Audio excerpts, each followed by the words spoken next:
and this is really what's messed up, because what the West has done is they've gone in and couped or killed or invaded anyone who stands against U.S. hegemony, and that's why they tried to kill this whole generation of real Arab leaders. Gaddafi, they tried to take out Bashar al-Assad, even Saddam Hussein. Saddam, he did some really, really bad things, especially with support of the U.S. The Kurds, Kuwait, Iran. He used chemical weapons against so many people that were given to him by the U.S. And he did their bidding in a lot of ways. Whether willingly or unwillingly, he did their bidding for them for a while. But of course, again, once the U.S. is done using you, they come in and get rid of you. It's like the mafia. They want to tie up loose ends. It's really like that. And again, I'm not talking about all the stuff, the bad things Saddam did, but it's the principle that, the US, the UK coming in and playing the colonialist again in the Middle East. We are going to decide who is the viceroy of this country. We will decide which family rules here. Screw you. Go home. This is not your place. This is not your place. You have no right to do that. What Iraq looks like is up to the Iraqis. What Syria looks like is up to Syrians. And many of these countries, they created them. I mean, Sykes-Picot, that was the UK and France. They came to the Middle East. They got rid of the Ottomans and then carved up Syria into a bunch of countries, right? Into Lebanon, into Palestine, Jordan, and they carved out Saudi Arabia and Iraq, and these are all Western borders. Arabs didn't create these borders. These never existed. Okay, that's really important to understand. And Israel, of course, they planted this fucking cancer in the middle of the Middle East. And I think, by the way, you have some Palestinian reporters who got fired in Germany for saying that Israel is a cancer. And actually, this journalist, she didn't actually say that. She said something else, but which was taken out of context. But I will tell you, Israel is a fucking cancer. That's no doubt. It's a colonialist project that was placed there by the British. These are people who are not from Palestine. They are colonizers who come and kill Palestinians, who take Palestinian land, take Syrian land, take Lebanese land, and who murder and beat and kill on a daily basis. It is religious extremism. There's no difference between ISIS and Israeli settlers. They're both, religious extremists who use religion, who hijack religion.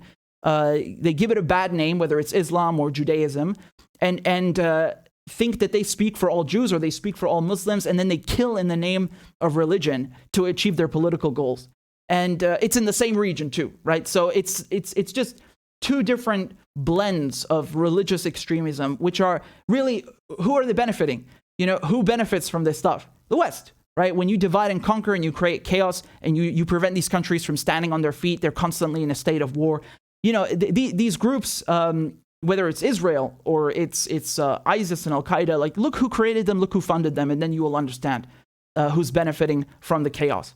And so it's really just well over 100 years now, and of course it's much more than that. If you look at Africa, you look at Latin America, Southeast Asia, it's hundreds of years of colonialism, Western European colonialism that's interfering, carving up borders.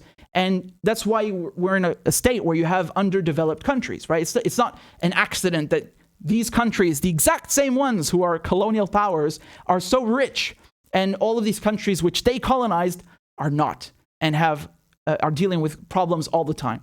What a coincidence, right? I wonder why that is. Could it be that they stole all that wealth? They enslaved people to build it for them. They stole all these resources. Yes, that's exactly what it is. And they're still doing it in the form of corporations and multinationals. Look at what France is doing in Niger, for example. Who takes the uranium? It's France, right? All these minerals in Africa. Who's taking the minerals? It's not Africans. And when Gaddafi tried to implement a common currency, like the Europeans have the euro, the EU has the euro, he wanted a golden dinar in Africa. So Africans are not buying and selling, especially selling their resources in dollars and making the dollar stronger. He wanted Africans to have their own African currency and sell African resources with the dinar. So it benefits them. And they killed his ass. They got Gaddafi. They lynched him. He crossed the line where he's messing with the CFA franc, the French currency in 14 African countries, and the US dollar. And when you cross that line and you mess with their paper, that's what they do. They destroy your country. They will come for you. And that's what they did to Gaddafi. But it's a whole generation of Arab leaders, anti-colonial leaders that they've been trying to kill, whether it's Castro, hundreds of attempted assassinations. It's mind-boggling. Whether it's Maduro, Chavez, Bashar al-Assad, Saddam, Gaddafi. And again, these men are not perfect, but I'm trying to explain why they've been targeted out of all the other countries in the world, why these ones specifically are focused on by the West. It's because they lead anti-colonial, anti-imperialist movements. And again, the bad things they've done doesn't excuse that, but I don't feel like I have to preface that. Like, I shouldn't have to say, well, XYZ is bad, but da-da-da. No, fuck you. I'm telling you just straight up. The West should mind its fucking business. I don't care if Saddam is good or Saddam is bad. It's not your fucking business. Go away. It's not your country. What you think about Bashar al-Assad, it's not your country. What you think about Gaddafi, it's not your country. What do you think about Maduro? It's not your country. Fuck off. It's that simple. It's that simple. I don't have to preface it with anything. It's important and sensible on its own merits, right? So more power to the anti-imperialist bloc. That's why we're seeing a shift to a multipolar world, and I'm very happy about that. Syria, Yemen, Cuba, Venezuela, even Argentina actually signed up to the Belt and Road Initiative. All these countries are either, they're certainly standing with each other, but also many of them have also joined the Belt and Road Initiative, which is another way of expressing this kind of discontent with the neoliberal economic model that's been exported by the US and imposed in most cases, imposed, not just exported. One of the reasons that you have Syria under attack is because Syria is a country that doesn't have any significant national debt, right? So the IMF and the World Bank can't, plant their claws inside of Syria and, trap it with debt and then, of course, control its politics, which is how they do with most countries. It's a scam. It's a con. And, of course, Syria, didn't open up its markets to, in the same at the same rate that Western corporations would have liked. If you don't open up your markets and your resources and you don't let Western multinationals and corporations expand like they want to into your territory, they come and kill you. It's really like the mafia, honestly. There's so many parallels with how it works, right? So if they want your territory and you don't give it to them, they'll come and kill you and take it from you. And so I'm happy to see Syria join the Belt and Road Initiative. I'm happy to see Cuba as well, and all these countries helping each other out, and the resistance axis is stronger than it ever was. It's really important to realize that. You look at how Hezbollah is right now. Hezbollah is way, way, way bigger than it's ever been. Hamas, the same thing. Syria has not been toppled. It won the war against the Al Qaeda and ISIS and all these nut jobs that they sent our way.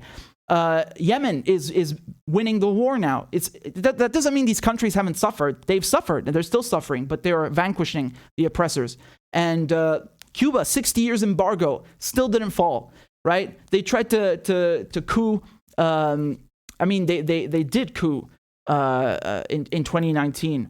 Morales in Bolivia. But again, the socialists came back to power. So you're seeing a shift, a multipolar world, a multipolar order coming into play. And that is the solution. That is the solution to this US hegemony, this Western imperialism and colonialism that has really devastated the planet for centuries. And we still see the effects of that every single day.